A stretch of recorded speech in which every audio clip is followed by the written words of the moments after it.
Good morning.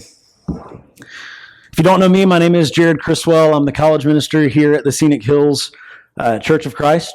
I want to go ahead and compliment Brian and Nathan and Paul and a few others who have been working really diligently on our new PowerPoint system, on our new sound system, on everything that's going on back there. If you're watching us on live stream, thank you so much for joining us. We're very appreciative that you've tuned in with us. And we want to ask you to bear with us as we work through the kinks of the new system. It may be a couple weeks until everything is exactly how we want it to be, but that is all just a part of the process. It's been a long time since I've preached a full sermon. Actually, the last sermon that I preached was the last Sunday that we all gathered here as a whole church together. It was that next week when we ended up kind of shutting down and going online for a little while. And I wish that I could say that I'm kind of the bookends and that me getting up here means that we're all coming back together. But unfortunately, that is not the reality. If you didn't know this already, we are still in the middle of a global pandemic. I hope that's not a surprise to you.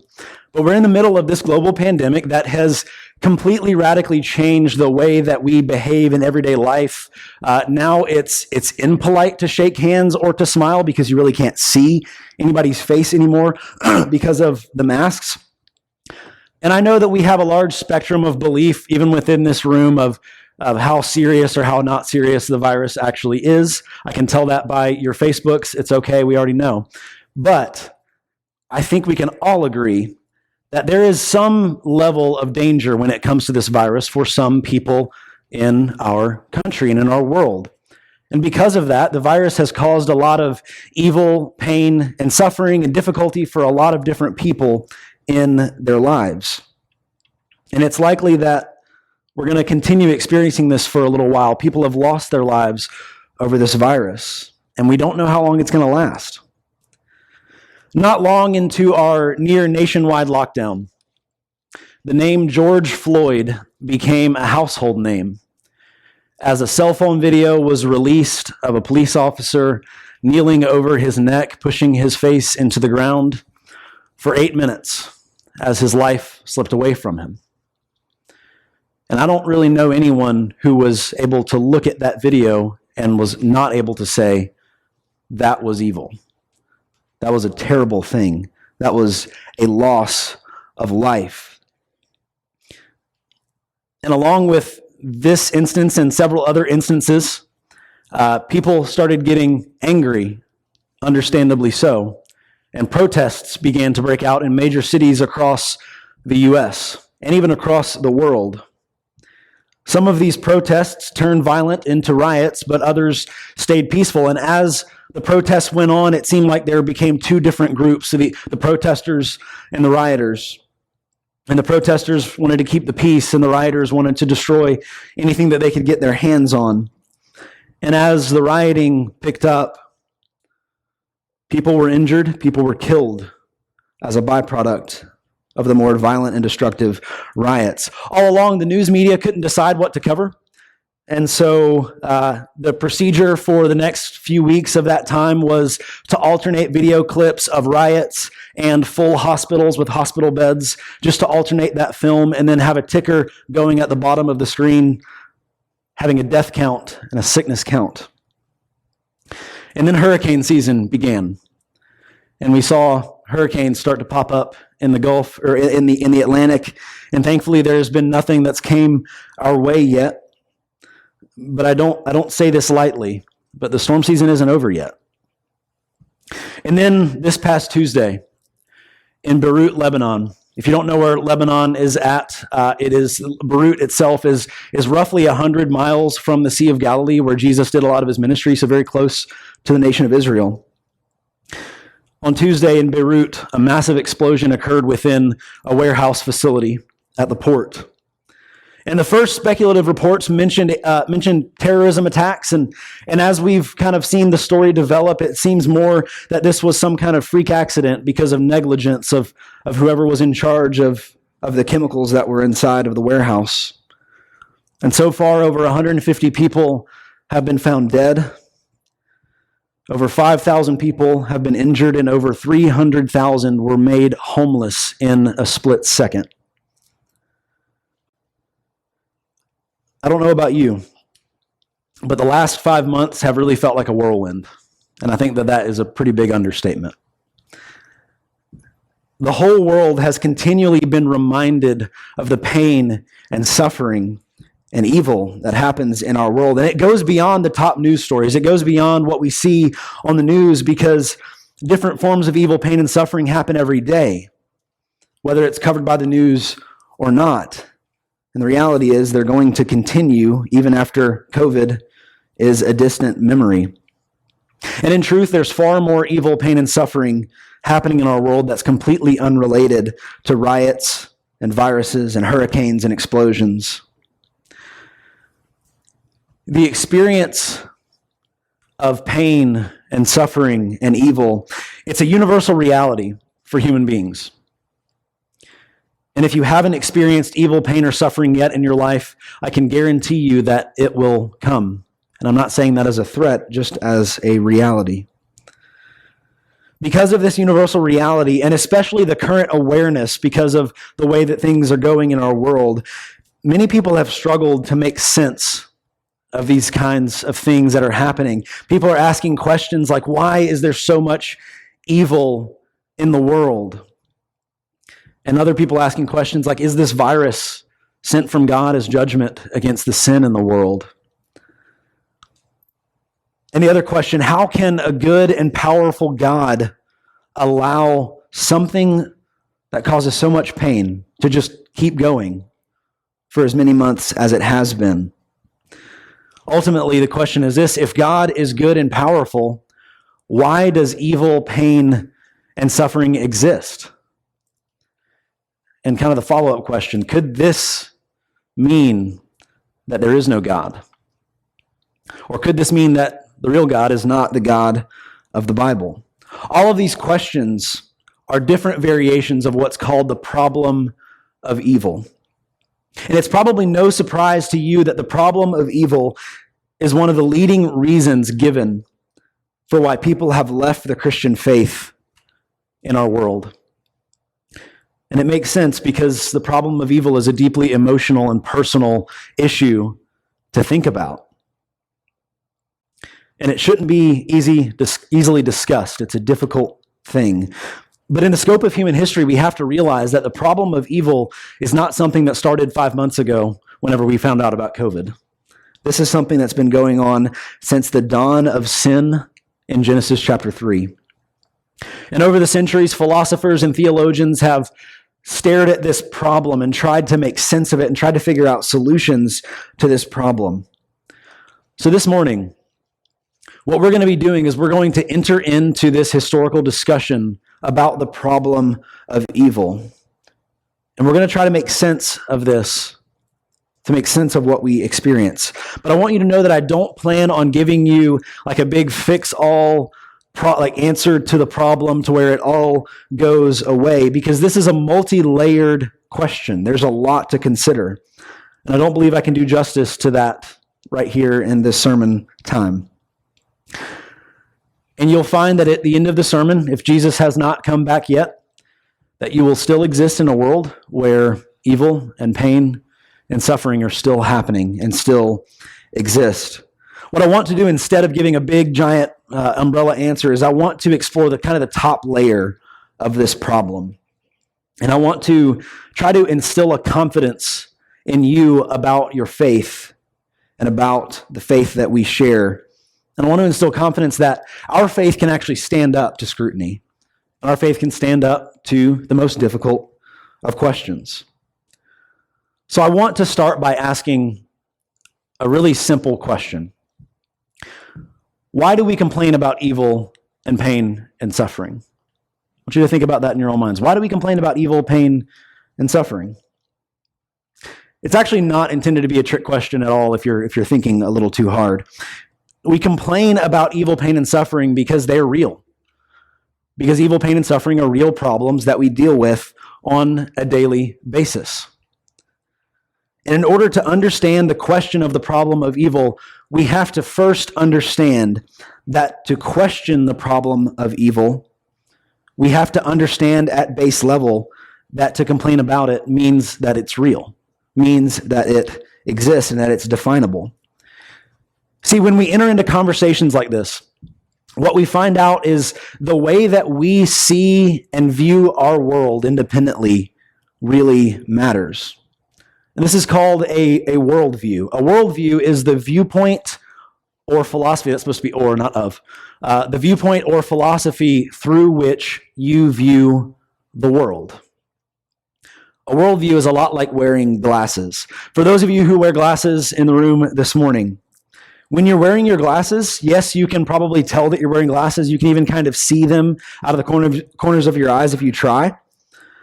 But the way that glasses actually impact your life is that you are able to see through them, and you're able to see the world because you're wearing glasses. And this is what a worldview is. A worldview is glasses that we put on that allows us to see the world around us. And all of us have slightly different worldviews because we've had different experiences in our lives that kind of color our way that we see the world. If you have good glasses, you can see the world around you and you can interact with it how it really is. But if you have bad glasses distort your reality and you can't see what's actually in front of you. When it comes to worldviews, think about belief systems, like religious belief systems, whether it be pantheism or polytheism or Buddhism, things like that. Christianity is a worldview in itself. Belief systems, they can be non-religious also, like atheism. Those belief systems are real, comprehensive worldviews that try to explain and make sense of why things are the way that they are. Everyone has a worldview. The question we're asking this morning is, can your worldview actually explain the world as it is? Can it explain reality?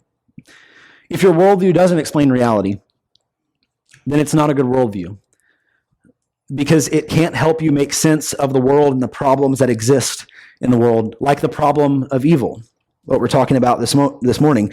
So for today, we're going to be asking, what worldview can make sense of the problem of evil as a real problem?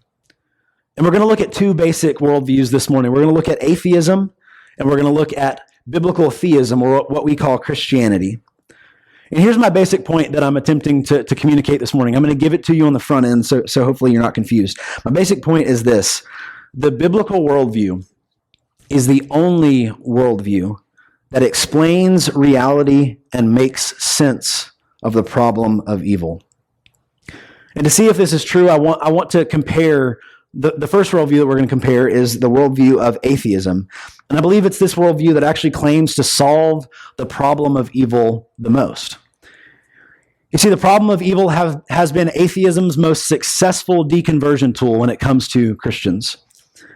And I believe it's successful because the idea, the supposed dilemma between God's goodness and real evil, that dilemma hits us on an emotional and experiential level first. We can all name an experience where we can say that was wrong, that was evil, something bad happened. But the question is not an emotional one. The question is, can atheism as a worldview actually explain the existence of evil, pain, and suffering as a real problem?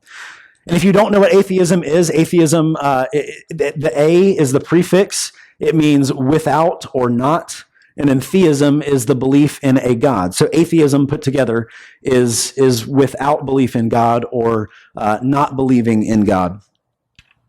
Within the atheistic worldview is a built-in belief that denies the existence of a creator.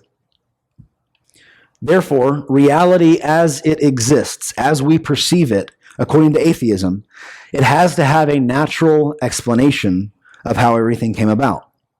And this is called naturalism. Naturalism says that all of existence, human life included, exists because of random, unguided, and accidental processes. From the atheistic worldview, I want to show you this quote. From the atheistic worldview, this is a guy named Richard Dawkins. He's a world-renowned biologist.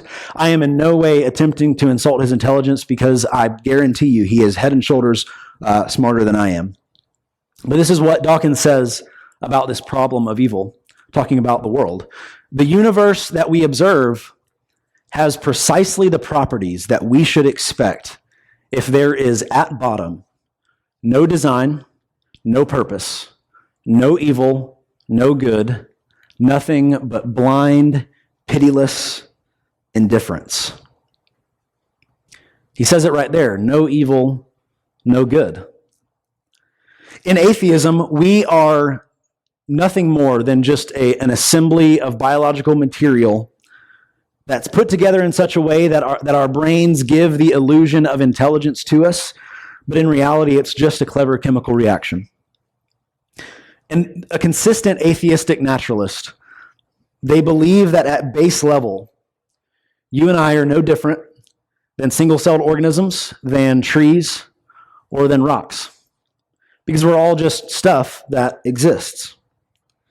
Now an atheist would recognize degrees of complexity within what exists, that we are more complex than single-celled organisms or rocks. But there's nothing within atheism that can actually support the idea of value. There's nothing that's more valuable than another thing, which means that you and your favorite soda that you'll be drinking over lunch today are really no different because you're just chemicals that are fizzing in different ways. That's all that it is. Within the atheistic worldview, there is no such thing as real good or bad. Atheism does not support the idea of right and wrong, good or bad. There can be no, this is how it's supposed to be. Because in atheism, there's only what is. There is no, this is what they're supposed to be. There's only what is, and it's neither good or bad. In the natural world, the reality about the natural world is that it does not care about what we call evil, pain, and suffering. Since atheism can only have a naturalistic explanation of reality, the reality is there is therefore no real complaint against evil within atheism. It doesn't make sense to complain about the problem of evil because there is no problem of evil, because there is no evil. But the tricky thing is, we still complain about the problem of evil. And in doing so, we acknowledge that evil exists. And in that, we are at the same time acknowledging the existence of right and wrong and how it's supposed to be. See, atheism still sees the good in goodness or the good in being good, whatever that means in their minds. So there have been many attempts with atheism to come up with a standard of morality. And the most successful and popular attempt of that is called the social contract idea. Social contract has gained a lot of attention. The basic idea of social contract is that societies get together and agree on kind of a majority rule of what morality is and what morality isn't. And it just so happens that the majority of societies agree on basically the same things when it comes to morality, which means that societies are free to decide on their own what is good and what is bad. But there's a big problem with this idea of social contract. The biggest problem being, and we use Nazi Germany to describe pure evil, because that's something that we can basically all agree on, that was not a good part in human history. But the big problem is that according to social contract, there was nothing wrong with Nazi Germany, because them as a society, Adolf Hitler and his people as a society decided that what they were doing was good. Which means, according to the social contract, no one is allowed to tell Nazi Germany, you can't kill 6 million Jews, because they said that they wanted to do it. They said that it was right. That's kind of the consequences of trying to create our own morality. If social contract is true, then what it basically means is that there's no real difference between someone like Adolf Hitler and someone like Mother Teresa. Maybe you can see the problem. Here's the basic point. Atheism as a worldview does not have the ability to define moral good and moral evil, or moral right and wrong, because within the worldview, those principles just don't exist. Atheism's only real argument against pain and evil and suffering is the fact that it doesn't feel good. But that's actually a more complex discussion, because then we have to raise a question about dentists and surgeons and doctors who often help people, but the process feels bad. The process involves pain. In reality, real atheism actually denies both the existence of God and the existence of real evil and real good. The reality is atheism cannot explain evil as a real problem because evil and good do not exist, according to consistent atheism. So what about the biblical worldview? Can the biblical theistic worldview make sense of the problem of evil from within the worldview? Biblical theism begins with a creator. We see this in Genesis chapter 1 and 2. In the beginning, God created the heavens and the earth and then goes on to create everything that exists. This creator instilled inherent value within human beings, creating humans in his image. We read about that in Genesis chapter 1, verses 26 through 30. But in the early days of creation, evil entered the equation through a free human agent who chose to reject God through the temptation of the serpent. And again, I'm not trying to explain everything possible here, but the serpent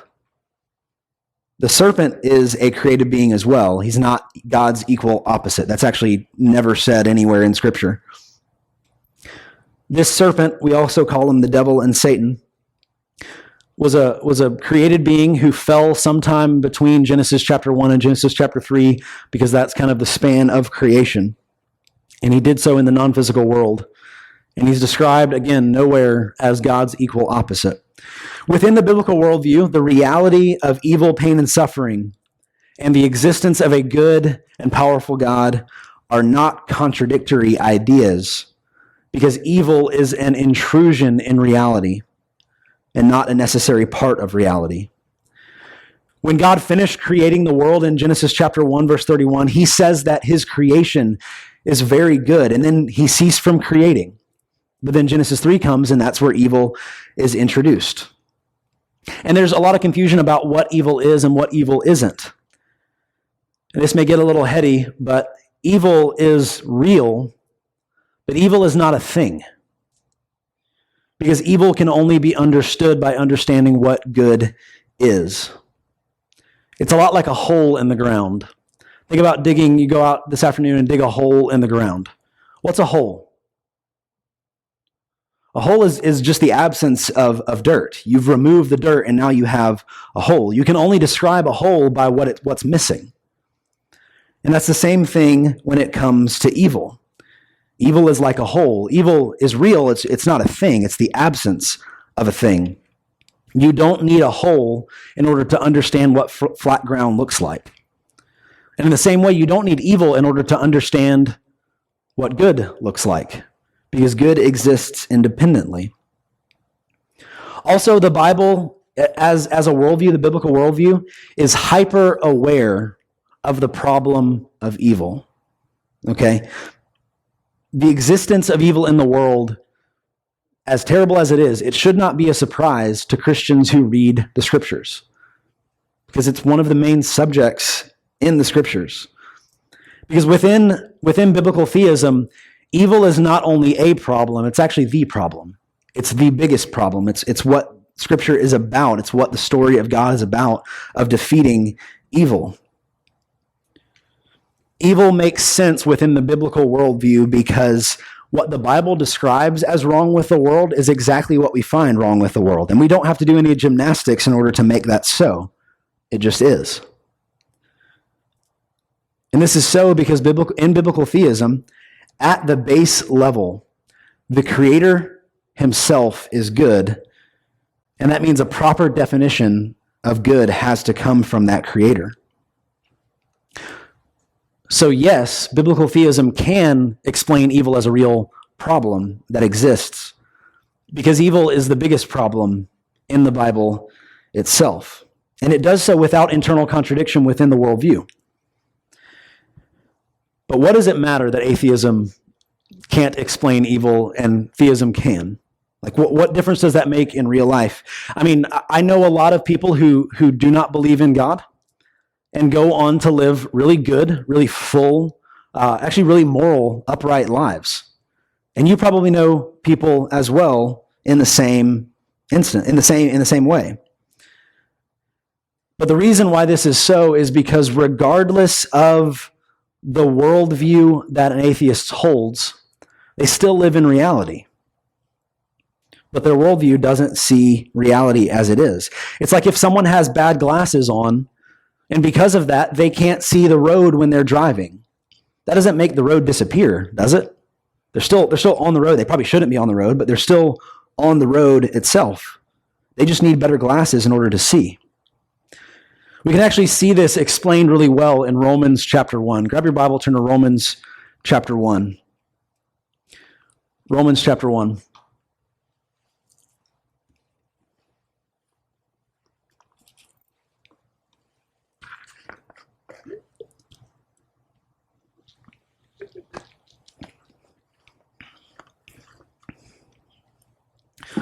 Romans 1. I'm going to read verse 18 first, and then we'll read the rest of the passage. We're going to be reading through 18 through 23. So 18 first.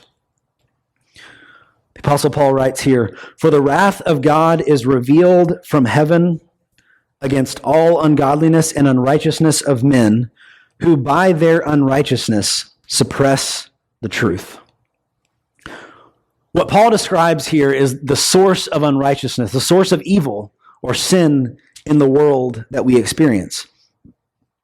And in part, this verse represents something that atheism and that other worldviews that are not consistent with reality, it explains what they do. I'm going to need a prop here to show you. I went to the prop room, aka Casey's office, in his closet with all of his youth ministry things. Have any of you ever been in a pool or at the beach and you had one of these, a beach ball? You take this beach ball and you try to push it underneath the water and sit on it.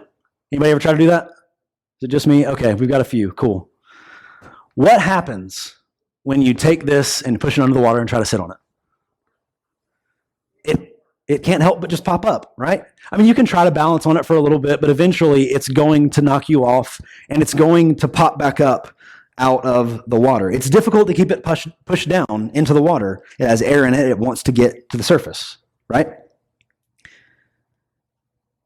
When we deny God's existence, we suppress what is true. We push down what is true about the world. And in doing so, we have to deny all truth that comes from God as well. And one of the main truths that we throw away when we disbelieve in God, or when we say that God doesn't exist, is the objective standard of good and evil, of right and wrong, of morality. When the atheist denies the existence of a creator, what they're doing is they're pushing down the beach ball into the water, and they're claiming that it doesn't exist. And maybe you see the problem with pushing it down in the water and believing it doesn't exist. Because when the atheist in turn complains about evil, complains about the problem of evil, what really happens is they have to let the beach ball slip and pop up out of the water.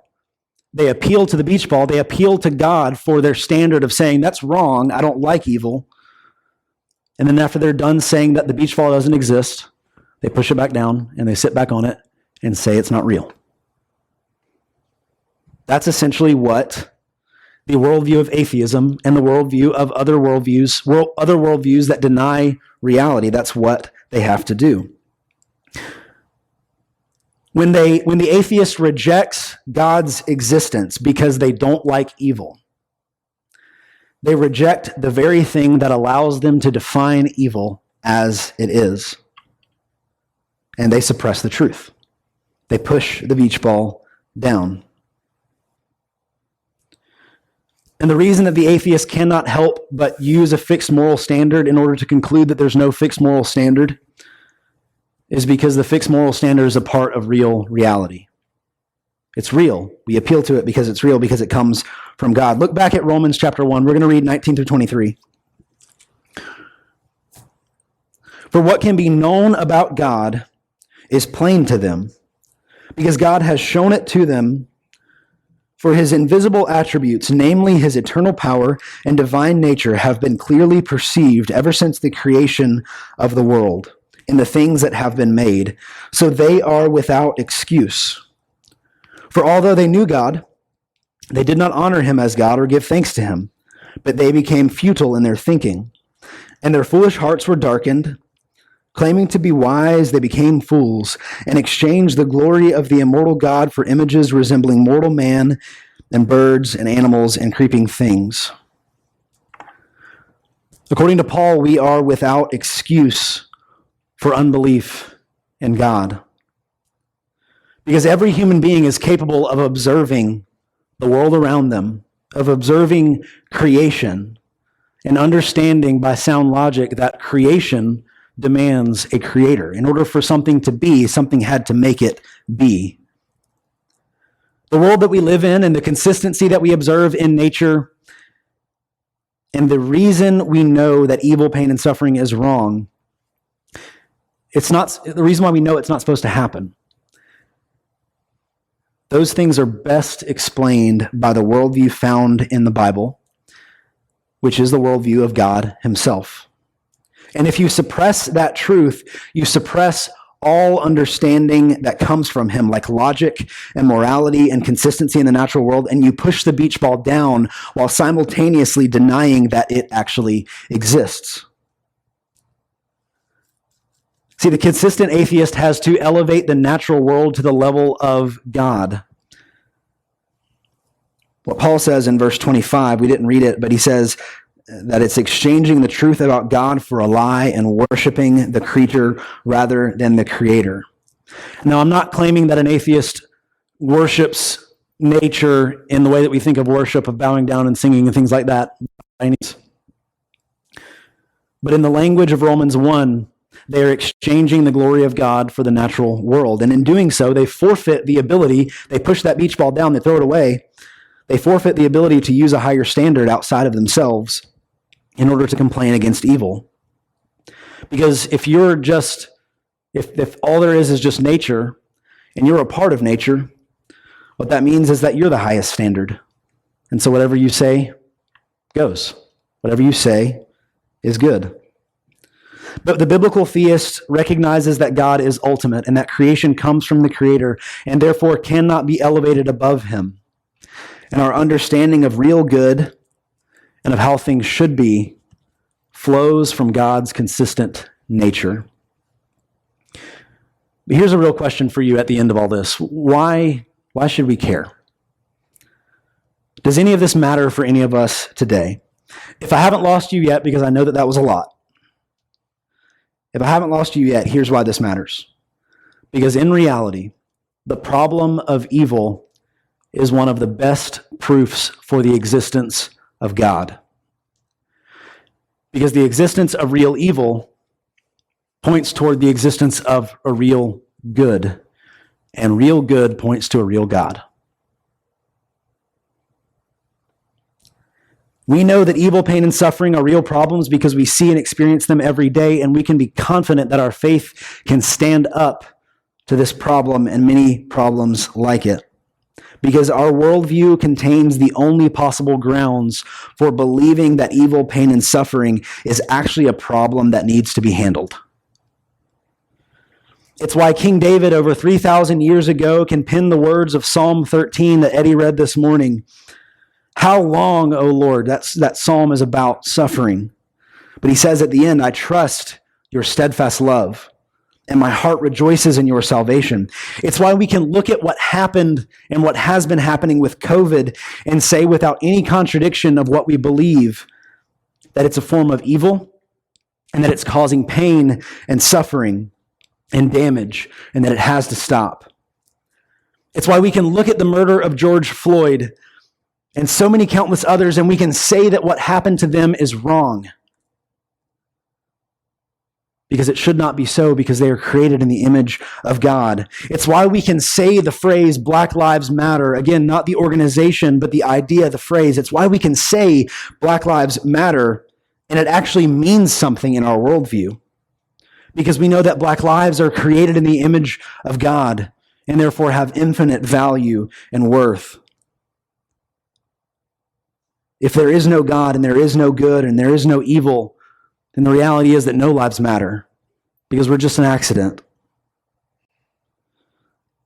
The biblical worldview is why we can see riots, and why we can see peaceful protests, and we can call one bad and we can call one good, and we're not contradicting ourselves. It's why we can look at what happened in Beirut and be overcome with empathy and pain because lives were lost and people were hurt and homes were destroyed. We can know that the people who lost their lives were infinitely more valuable than the chemicals that caused the explosion, because humans are created different, because we're created in the image of God. That makes sense in the Christian worldview. It doesn't make sense if there is no evil. C.S. Lewis said it like this: I believe in Christianity as I believe that the sun has risen, not only because I see it, but because by it I see everything else. Believing that God doesn't exist is like believing that the sun doesn't exist. Your lack of belief doesn't actually make the sun go away. And a lack of belief in God doesn't make him go away either. Your worldview matters. It's foundational to how you can see and navigate and make sense of difficult conversations like the problem of evil. So knowing what we know now, the real question then becomes, and I'm not launching into another sermon, I promise. The real question then becomes, what does God have to say about evil? And what does he plan to do to stop it? And that's a conversation I would love to have with anyone at another time. And without diving into a full other sermon, this God has a flawless plan to end evil. And his name is Jesus. This Jesus experienced evil, pain, and suffering as the only truly innocent human being, so he deserved none of it. And he was crucified and gave up his life for us so that we might have life and have it abundantly. And the next time we see him, he said that he's going to be putting an end to all pain and suffering and evil forever. And I'd love to introduce you to him if you don't know him yet, and for you to give your life to him in baptism. I know we've been over a lot, and I hope that this has been helpful for you. This morning, if you have any needs, anything that's hurting you or that you need prayers for, if you want to put Christ on in baptism for the first time, if you want to meet him for the first time, all of those things are available now and forever. If you'll come as we stand and as we sing together.